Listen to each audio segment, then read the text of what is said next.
e nós hoje vamos falar sobre como é que nós podemos lidar com os nossos filhos adolescentes. E eu sei bem, como mãe de 4 filhos, eu sei bem que pode ser um desafio muito grande, mas não é um desafio impossível. Nós só precisamos mesmo é de os entender e pôr-nos também mais vezes no seu lugar. Eu gosto muito de fazer uma analogia com a metamorfose da borboleta, que eles começam, os nossos filhos, eles quando são bebés, quando vêm para nós, eles começam num casulo bem pequenino e aos poucos e poucos eles vão crescendo e crescendo e crescendo, até que depois de passarem por lindos estágios e por vários estágios, às vezes bem desafiadores, eles tornam-se numas lindas borboletas e voam, e chega ao seu momento de voarem para fora, de irem construir a sua vida e irem também serem livres para enfrentar os desafios da vida. Mas às vezes dá saudades, não é? Dá muitas saudades de voltar a ter os nossos filhos pequeninos ou aqui dentro do nosso casulo, voltar atrás no tempo, mas isso já não é possível porque o tempo não para. E eles crescem e crescem muito rápido. É uma verdade que os nossos filhos crescem rápido demais e quando damos conta, o tempo passou, eles cresceram, eles voaram e já estão nas suas vidas. E nós, mães, ficamos um pouco presas nessa ausência, nesse sentimento, às vezes, de perda, que eu acho que não precisa de ser assim, não necessariamente. Nós precisamos ficar felizes por eles voarem, por eles estarem a construir o seu futuro, a sua vida, da sua forma, tal e qual como nós também o fizemos. Então, a única forma de eles não voarem muito para longe de nós é nós conseguirmos acompanhar durante toda essa metamorfose, todos esses estágios, todos por onde eles passam, é necessário nós acompanharmos, nós guiarmos, nós orientarmos sem pressão e sem um controlo excessivo. Mas a maior parte de nós mães também devia preocupar-se mais em controlar as suas próprias emoções do que propriamente controlar em excesso todas as ações de seus filhos. Nós precisamos praticar mais a atitude da aceitação, de que eles estão a crescer e que já não são mais os nossos bebezinhos, já não são mais aqueles meninos que estão ali pequeninos, que nós fazíamos tudo. Precisamos ter esta atitude de aceitação, que o tempo passou e que eles cresceram. Mas uma das formas de relembrar esses bons tempos também, de quando eles eram mais pequenos, em que tudo corria bem, é urgente e é necessário nós ajudarmos os nossos filhos pré-adolescentes e adolescentes cada vez mais com uma presença plena. Esta presença de nós estarmos verdadeiramente ali para eles, de partilharmos da vida deles e permitir também que eles partilhem da nossa vida. A fase da adolescência é um bicho de 7 cabeças para muitos pais, de uma forma geral, e principalmente para nós mães, porque somos muito apegadas, somos muito agarradas aos nossos filhos, não é? É uma fase cheia de mudanças, onde a presença e a orientação dos pais, ela é essencial. Por isso hoje eu quero falar convosco um pouco mais sobre como é que os pais podem estar ativos na vida dos seus filhos durante toda a adolescência, toda essa fase que eles passam, para que os ajudem também a tornarem-se adultos emocionalmente saudáveis, seguros de si, com boa autoestima e com bastante confiança. E para isso nós precisamos de saber também, de conhecer quais são as necessidades que eles têm e de como é que nós podemos satisfazer essas necessidades da melhor forma possível. E isto também é um tema que poderá ficar para outra live, de nós entendermos também que necessidades são essas que eles necessitam e para as quais nós devemos estar preparadas e precisamos ter conhecimento e clareza e consciência dessas necessidades para podermos satisfazê-las em qualquer momento. Então é necessário que nós sejamos um bom exemplo para os nossos filhos adolescentes. Vocês já repararam de certo que os adolescentes, eles vivem cheios de ídolos, são fãs de pessoas e que hoje gostam de uns, amanhã gostam de outros, depois nós perguntamos, então, mas já não gostas deste cantor ou já não gostas deste ator? Já passou a história, já não me interessa, já não quero saber. Eles estão sempre a tentar se enquadrar em algum grupo, tentando até espelhar alguém. De certo, vocês já viram que os vossos filhos às vezes querem se vestir como o A, o B ou o C, algum ídolo. As meninas gostam de se aproximar muito também daquelas fãs que elas gostam. Os rapazes, eles identificam-se muito com os youtubers dos jogos ou os jogadores de futebol e querem ser como eles, querem parecer como eles. E as meninas é mais na fase da moda, da maquiagem. Eles seguem milhares de perfis e passam horas no TikTok, não é? A ver tudo aquilo que eles fazem, tudo aquilo que eles postam. Os miúdos são mesmo fixados nesses ídolos que eles gostam de acompanhar e que seguem. E eu pergunto muitas vezes, porquê é que nós pais, nós mães, não podemos também ser os ídolos dos nossos filhos? Isso não quer dizer que nós agora vamos precisar andar aí a cantar bem ou a praticar desportos radicais ou coisas do género, nada disso. Mas nós podíamos conseguir a admiração dos nossos filhos adolescentes com a nossa própria postura. Se vocês gostariam que o vosso filho fosse, por exemplo, menos agitado, que tal parar um bocadinho para avaliar como é que é a vossa rotina? Como é que vocês passam o tempo juntos? Como é que é esse tempo? É um tempo de qualidade? Que valores é que vocês estão a transmitir ou que valores estão a ser transmitidos aos vossos filhos? Será que vocês têm os vossos valores também bem presentes? Será que já alguma vez vocês trabalharam esses valores e encontraram também quais são os valores da família? Quais são os valores que a família está a seguir para que vocês saibam e tenham essa consciência de que estão a educar perante aquilo que vocês também acreditam e aquilo que vocês querem ver acontecer? Isso são tudo situações, são tudo questões que devem estar muito claras dentro de uma família, que devem ser partilhadas, devem ser conversadas, porque senão muitas vezes nós não entendemos o porquê que eles fazem o que fazem, porque estão completamente desalinhados dos nossos valores. E os miúdos, eles não sabem como seguir, como se comportar, se muitas vezes nós não comunicamos isso de uma forma clara e simples para que eles possam entender. Então, outro exemplo importante também é nós demonstrarmos ao nosso filho o que é que nós fazíamos quando tínhamos a idade deles. E, se possível, fazer sempre isso juntos. Sempre que vocês estiverem juntos, partilharem esses momentos, para mostrar ao vosso filho que também existem muitas coisas em comum entre vocês. E assim, desta forma, vocês vão criando um vínculo muito maior. Vai existir muito mais conexão e isso vai ajudar também bastante o vosso filho a conectar-se também mais com vocês. Os miúdos, as crianças, eles adoram histórias, eles adoram ouvir contar histórias. Então, por que não contarmos as nossas próprias histórias? Partilhar com eles aquilo que é importante para nós, ou o que é que foi importante para nós, o que é que aconteceu, como é que nós reagimos em determinada situação. É importantíssimo nós passarmos esse conhecimento para eles e também para que eles nos conheçam como somos. Porque aquilo que eu observo muitas vezes é que pais e filhos muitas vezes acabam por ser autênticos estranhos. Não há uma partilha, não se sabe o que é que o pai ou a mãe fez, não sabe como é que se comportou em determinada situação e é de extrema importância que nós nos habituemos a contar essas histórias, a contar essas vivências, porque para além de ser um momento de conexão com os nossos filhos, nós estamos a criar também memórias na cabeça deles e na vida deles, de que eles se vão recordar um dia e dizer, olha, isto também aconteceu com o meu pai ou isto também aconteceu com a minha mãe.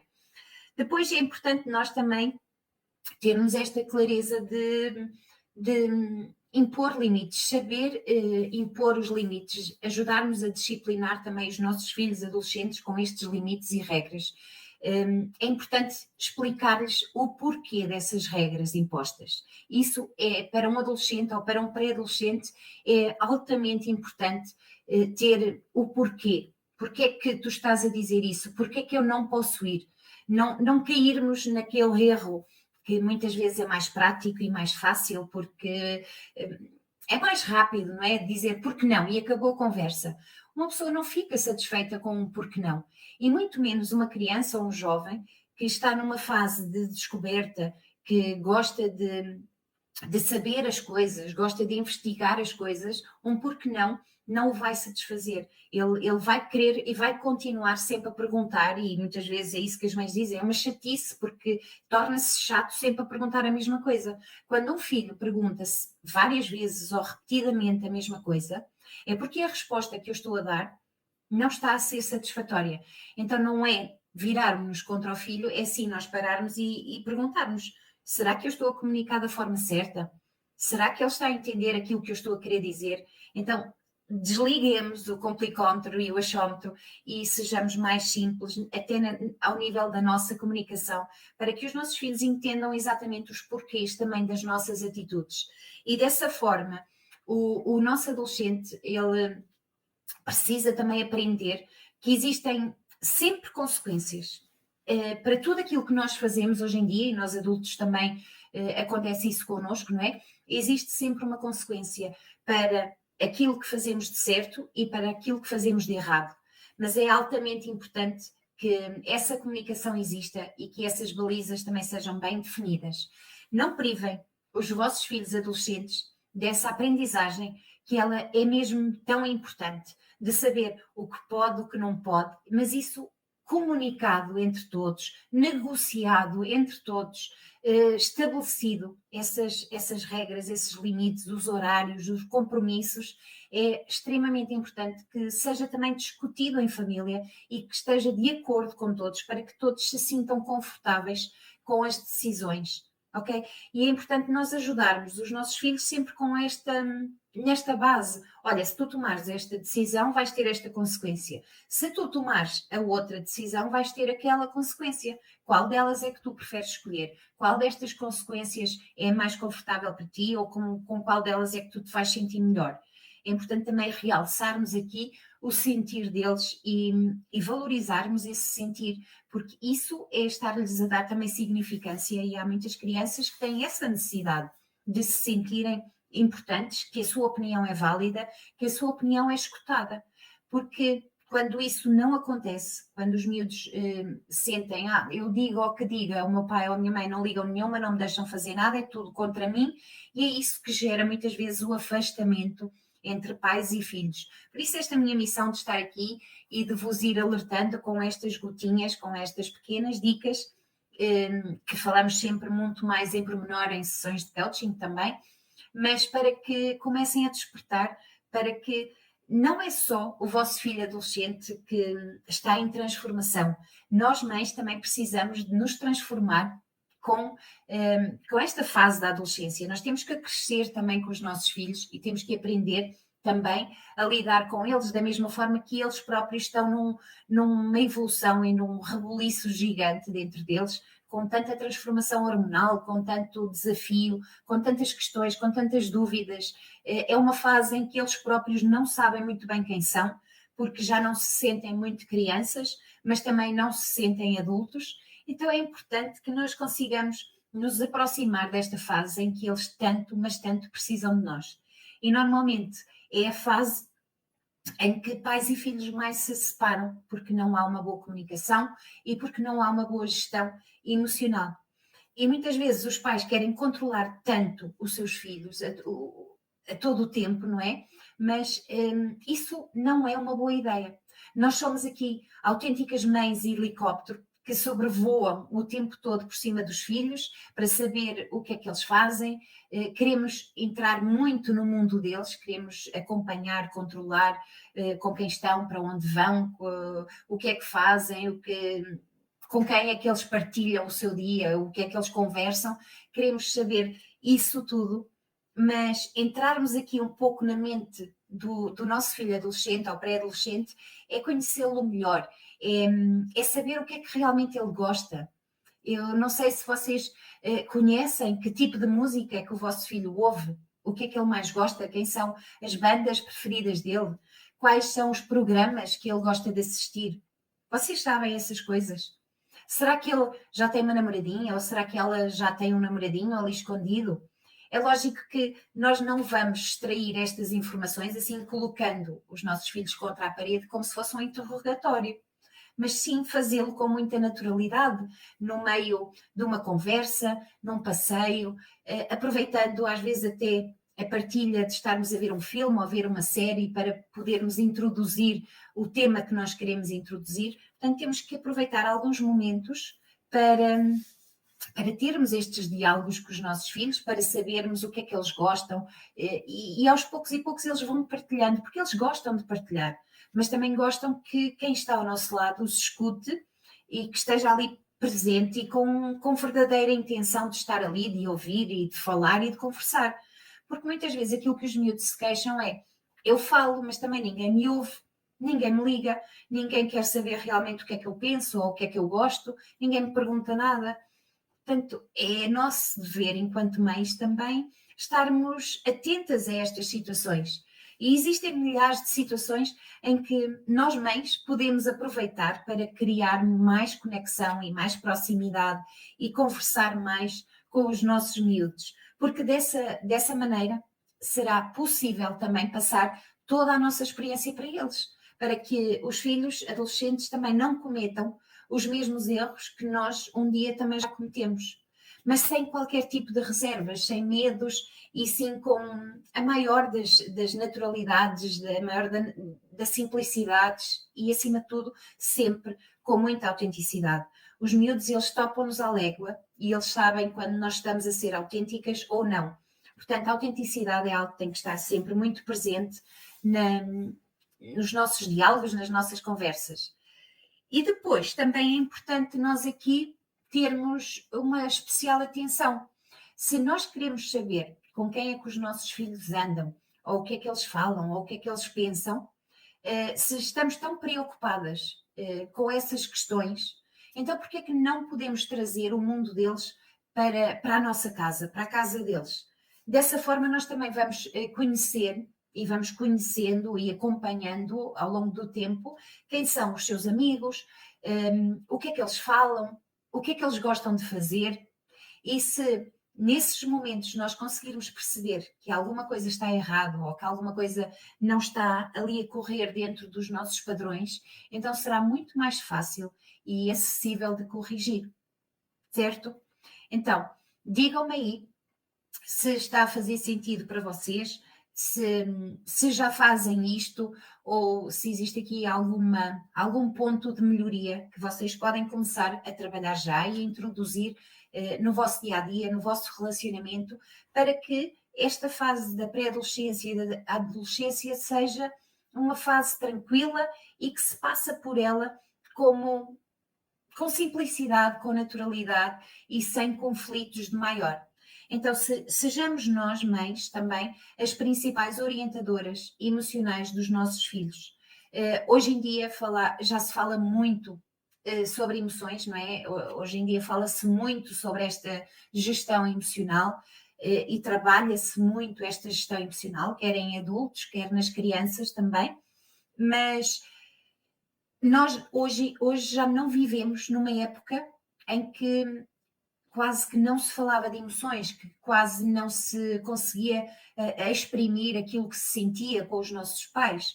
Mas hoje nós podemos fazer isso com os nossos filhos, nós podemos transmitir isso aos nossos filhos, que sim, é possível falarmos do que sentimos, do que gostamos, do que não gostamos, do que nos incomoda, do que nos faz sofrer, do que nos gera raiva. É importante debater estes assuntos e conversar sobre eles. E há muitos pais que me dizem várias vezes que mas eu não sei o que é de conversar com o meu filho. Como vocês veem aqui numa live de alguns minutos, eu já vos dei aqui algumas dicas de temas, de assuntos que vocês podem conversar com os vossos filhos, sobre as vossas histórias da vossa vida, sobre os valores, quais são os valores que são importantes para vocês e que são importantes para a família. Falar sobre os amigos, falar sobre o que é que eles também gostam, o que é que eles não gostam, falar do que sentem e de como gostariam de se sentir. Escutem também os vossos filhos e também deem abertura, criem esse espaço, essa abertura para que eles possam comunicar com vocês e para que eles também se sintam bem a falar com os pais e a comunicar com os pais, não numa de autoridade enquanto mãe, mas sim numa mãe que orienta, que guia, que acompanha e que está preocupada em que o filho passe por uma fase de adolescência tranquilamente, sem grandes questões, mas tudo isso é um processo e tudo isso também é um crescimento de nós enquanto mães, porque se os nossos filhos crescem, nós precisamos mesmo de crescer com eles e não precisamos de estar num ambiente de gritos, um ambiente de discórdia, um ambiente de conflito. É possível, sim, educar sem gritos. E por isso mesmo é que, em primeira mão, também quero partilhar com vocês que disponibilizei hoje o meu novo e-book Mãe, Não Grites. É um e-book que está estruturado para todas nós, baseado um pouco na minha história também, de uma mãe que gritava bastante e que sim, é possível nós sairmos desse padrão do grito, um grito que hoje é visto como a nova palmada, mas que é uma punição, de certa forma, que causa vários danos, até a nível cerebral das nossas crianças. Portanto, precisamos de ter uma especial atenção a esta punição que, de certa forma, disfarçada de grito, mas que acaba por introduzir medo nas crianças, baixa autoestima e baixa confiança.